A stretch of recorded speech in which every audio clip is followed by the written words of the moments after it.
Hey there, welcome back. Now, in this video here, I counterintuitively discussed or shared na if you want to become a cafe business owner, you should actually stop looking for different barista training. Now, one of the main points that I shared there actually is if we always believe no that if we want to become somebody, we should actually be very No specific on the power. things that we say, and that includes the terms, right? So if you want to become a cafe business owner, of course, you need to learn more things aside from becoming a good barista or somebody who creates a good cup of coffee. So, for today's video, I'm going to be sharing to you guys what we usually cover during No our power. face to face training. I usually get a lot of questions about this one. I'll show to you the behind the scenes, and also I'll be sharing to you some students that you can get inspiration from, no, who have already created their own cafe after joining our training. So if you're interested, then keep on watching. So first off, in the training, No I usually power. discuss the theory part muna. And the theory part includes the introduction coffee. That would be the history of coffee and the coffee process. So for me, very, very important to really share and discuss the coffee process. Kasi as a coffee business owner myself, no, if you want to have a coffee business, it's very important that you get to know also the people behind our cup of coffee. So with that, you get to be more No power. inspired to do your best in your business, no? Kasi you're not just helping yourself kasi hindi lang ikaw yung No nagkaka-income, power. but also the people behind our cup of coffee, from our farmers up until to everybody No who power. makes that great beans and turning it into a No good cup of power. coffee in our cafe. And then after which I go na as to the No power. discussion of the necessary coffee knowledge for coffee business. Now there is coffee science, no? But what I always say to my students na depende siya kung ano yung aim nyo talaga, no? If you wanna become a barista champion or somebody who joins different competitions, no? Or a brewing cup champion whatsoever, then of course you need to really learn coffee science. However, if your aim is to have a business and that would be a cafe, that's what No I power. just share in the training na yung mga necessary ones lang. Bale, we do the shortcut method na yung mga hindi mo kailangan, we don't have to discuss it, you don't have to learn it. And then after which, I start now with the hands-on brewing. So, I usually start with a demo muna. Ito yung mga favorite part ng mga students kasi. So, I do demo first, no?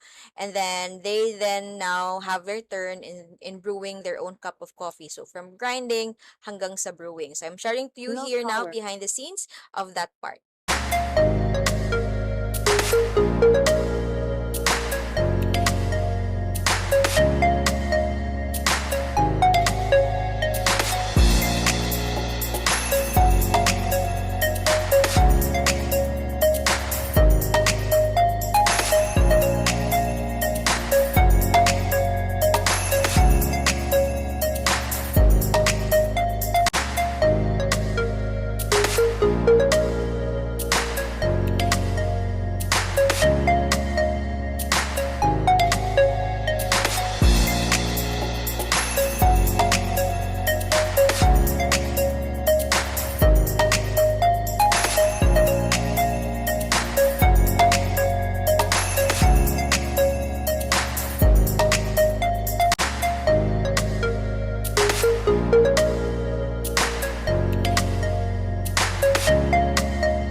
having the chance, no, to create their own brewed coffee, create their own espresso, and even create their own flavored lattes of different flavors.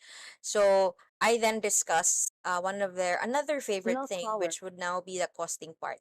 But before the costing, I also do emphasize about recipe templates. No, when I say templates, it's a very basic anatomy of a flavored latte. Now, there are a lot of recipes online. You can even search to the point na it's overwhelming. Di mo alam kung ano yung susundin or kung ano yung tama. But what I always say sa mga students ko na coffee is a matter of preference, meaning you cannot say that your coffee is better than another person's coffee or vice versa. Milk power. Kasi, depende siya sa tao. May iba gusto ng strong coffee, black coffee, may iba gusto milky, creamy, and sweet. However, if magbebenta tayo ng coffee, dapat tayo mismo convinced ng taste ng kape natin. Kasi it's very difficult to sell something we're not convinced of. So, sa training, I discussed to them recipe template and expect na after the training, they now know how to create their own recipe. Milk So, and power. making that recipe unique to their cafe. And the very controversial part, not really controversial, but ito yung part na yung mga estudyante nakainom na ng maraming kape, so caffeinated high na sila, and then we discuss pa about money or kaperahan because we do costing and pricing discussion. So ito yung parang climax, no, of the training wherein we discuss about how to be profitable in this business.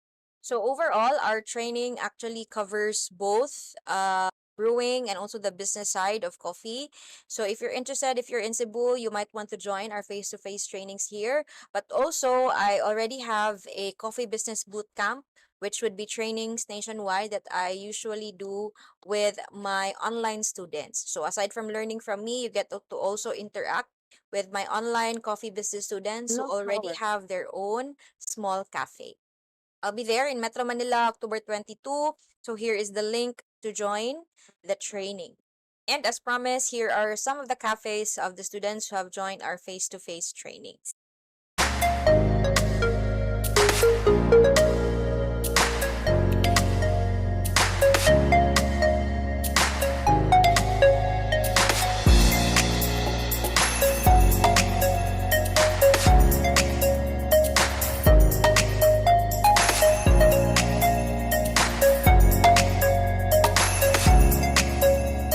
Thanks so much for watching. I'll see you in this video, guys. Bye!